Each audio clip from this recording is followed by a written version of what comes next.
കള്ളപ്പണം വെളുപ്പിച്ച കേസിൽ പ്രതിയാണെന്നും digital അറസ്റ്റിലെന്നും വിശ്വസിപ്പിച്ച് textile വ്യവസായിയും Vardhaman group ചെയർമാനുമായ SP ഓസ്വാളിൽ നിന്ന് 7 കോടി രൂപ തട്ടിയെടുത്തു.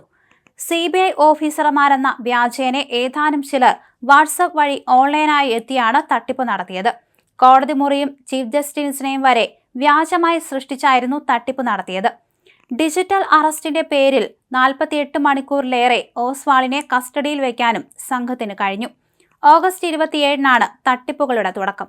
ഓസ്വാൾ ജെറ്റ് എയർവേസ് സ്ഥാപകൻ നരേഷ് ഗോയലുമായി ബന്ധപ്പെട്ട കള്ളപ്പണം വെളുപ്പിക്കലിൽ പ്രതിയാണെന്ന് പറഞ്ഞായിരുന്നു തട്ടിപ്പ്. ടെലികോം റെഗുലേറ്ററി അതോറിറ്റിയിൽ നിന്നെന്ന മട്ടിൽ ഫോൺ കോൾ, തുടർന്ന് വിജയ് ഖന്ന എന്ന പേരിൽ ഒരു വ്യാജ CBI ഉദ്യോഗസ്ഥൻ വിളിക്കുന്നു. ജെറ്റ് എയർവേസ് സ്ഥാപകൻ നരേഷ് ഗോയലുമായി ബന്ധപ്പെട്ട കള്ളപ്പണം വെളുപ്പിക്കൽ കേസിൽ ഓസ്വാളിന് പങ്കുണ്ടെന്ന് അറിയിക്കുകയായിരുന്നു.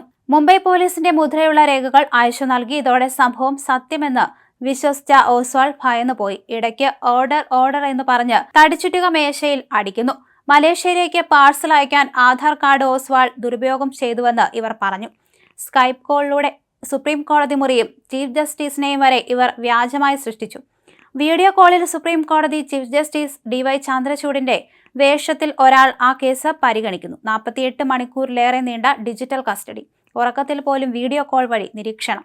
വർദ്ധമാൻ ഗ്രൂപ്പ് ചെയർമാനും പത്മഭൂഷൺ ജേതാവുമായ SP ഓസ്വാളിന്റെ 7 കോടി രൂപ തട്ടിയെടുത്ത സൈബർ തട്ടിപ്പിന്റെ നാടകീയത ഇങ്ങനെ നീളുന്നു. സുപ്രീം കോടതി ചീഫ് ജസ്റ്റിസിന്റെ മുഖം കണ്ടില്ലെങ്കിലും അദ്ദേഹം സംസാരിക്കുന്നതും കോടതിയിൽ ചുറ്റിക വച്ച് അടിക്കുന്നതും തനിക്ക് കേൾക്കാമായിരുന്നുവെന്നും ഓസ്വാൾ മൊഴി നൽകിയിട്ടുണ്ട്. കസ്റ്റഡി വിവരം ആരോടെങ്കിലും പറഞ്ഞാൽ 3 മുതൽ 5 വർഷം വരെ തടവെന്നും ഭീഷണിയുണ്ടായിരുന്നു. രാത്രിയിൽ ഫോൺ കട്ടിലിനടുത്ത് വയ്ക്കണം, വീഡിയോ കോൾ ഓണായിരിക്കണം. തട്ടിപ്പുകാരുടെ നിരീക്ഷണത്തിലായിരുന്നു ഉറക്കം വരെ. കസ്റ്റഡിയിലിരിക്കെ ഓഗസ്റ്റ് 29-ന് സുഖമില്ലാത്തതിനാൽ ആശുപത്രിയിൽ പോയി. അവിടെ വെച്ച് ഒരു സഹപ്രവർത്തകനോട് സംഭവം വിവരിച്ചതോടെയാണ് തട്ടിപ്പാണെന്ന് തിരിച്ചറിയുന്നത്. തിരികെ എത്തി ഇക്കാര്യം ചോദിച്ചപ്പോൾ 2 മണിക്കൂറിനുള്ളിൽ അറസ്റ്റ് ചെയ്യുമെന്ന് വീണ്ടും ഭീഷണി. എൻഫോഴ്സ്മെന്റ് ഡയറക്ടറേറ്റിന്റെ വ്യാജ അറസ്റ്റ് വാറന്റും അയച്ചു.